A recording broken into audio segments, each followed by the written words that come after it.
Covid-19, un an déjà et les services de réanimation sont toujours saturés en France. Quelles sont les évolutions et progrès dans la prise en charge des patients? Qu'a-t-on appris durant cette première année? Dans quel état sont les personnels hospitaliers après un an de lutte?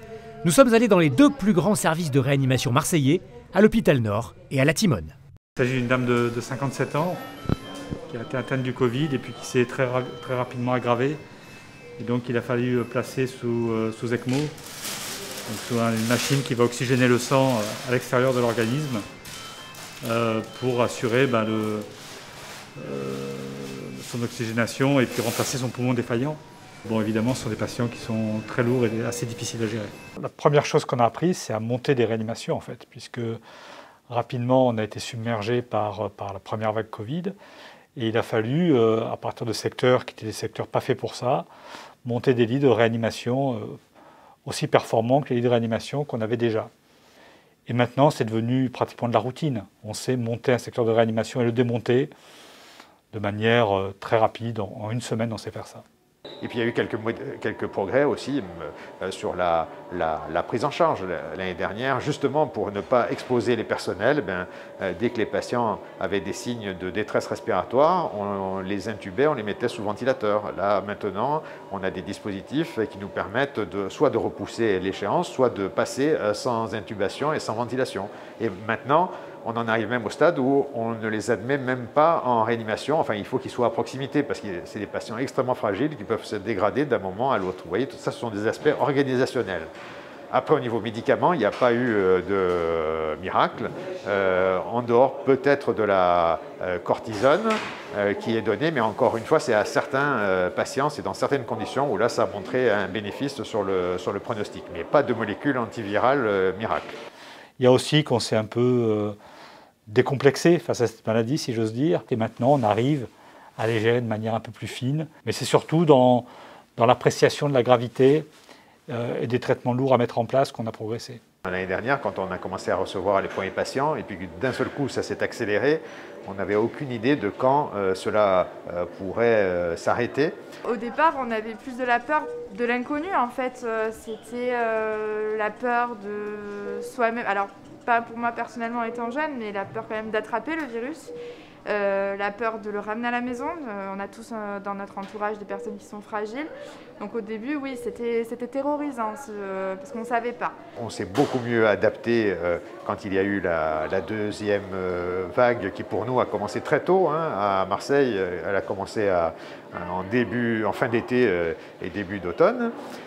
Et depuis, nous sommes vraiment à un plateau très haut avec des soubresauts. De temps en temps, on a une accélération comme il y a eu en fin d'année, une accélération comme on a connu ces derniers jours. Il y avait un stress important, est-ce que je risque de l'attraper?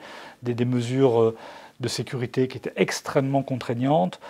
Bon, tout ça, on a allégé un peu les processus parce qu'on s'est aperçu que finalement, il y avait extrêmement peu de contamination par les soins, quasi négligeable, que les contaminations du personnel soignant se faisaient dans la majorité des cas en dehors de l'hôpital. Le personnel, voyant ça, c'est un peu décontracté. On va dire que le stress est parti. Il a été remplacé par une certaine fatigue, puisque effectivement, au bout d'un an, les personnels en général sont un peu fatigués de prendre en charge ces patients avec un nombre de lits qui a été augmenté, qui reste au-dessus de nos capacités normales.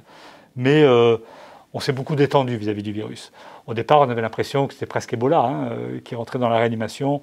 Maintenant, on continue à prendre des précautions, évidemment, mais qui sont devenues des précautions beaucoup plus simples à réaliser. On a fait aussi des progrès dans la connaissance, parce qu'au début, le mode de contamination, il y a un an, on n'était pas sûr que ce soit uniquement respiratoire. Enfin, il y a également par la transmission, par manuportée, mais on sait aujourd'hui que c'est essentiellement respiratoire. Et donc, il y a une appréhension qui est quand même moindre de transmission pour les soignants en particulier.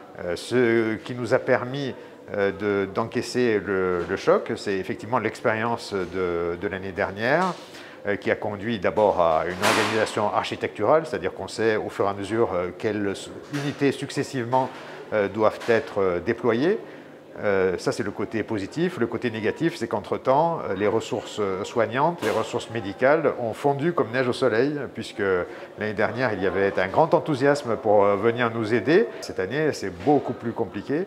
beaucoup plus compliqué parce qu'il y a de la lassitude, que les autres activités aussi ont continué, à l'hôpital public comme dans les établissements privés ou à but non lucratif. Ça aussi, c'est une grosse différence, hein. C'est-à-dire que là, on mène tout de front et évidemment, cela pousse le système à la limite de la rupture. Et ça, il faut bien en avoir conscience. Donc moi, le seul appel que je peux lancer, c'est vraiment un respect très très sérieux de ces mesures barrières, du port du masque, du lavage des mains, de l'absence de réunion à plusieurs. Et que si on respectait ça, si on se faisait un confinement personnel en quelque sorte, on verrait refluer le nombre de cas et ça faciliterait la vie de tout le monde. Malheureusement, quand on va se promener un petit peu, on voit que ce n'est pas vraiment le cas. Alors, la majorité des gens respectent ces mesures. Mais il y a une grosse minorité, on va dire, qui ne les respecte pas et qui fait que la maladie continue à se propager. Parce qu'il n'y a pas de mystère, hein, c'est une pathologie qui se propage d'être humain à être humain. Et donc, si on l'empêche de se propager, elle va s'arrêter. 3 918 personnes sont actuellement en réanimation en France, dont 501 patients dans la région Provence-Alpes-Côte d'Azur.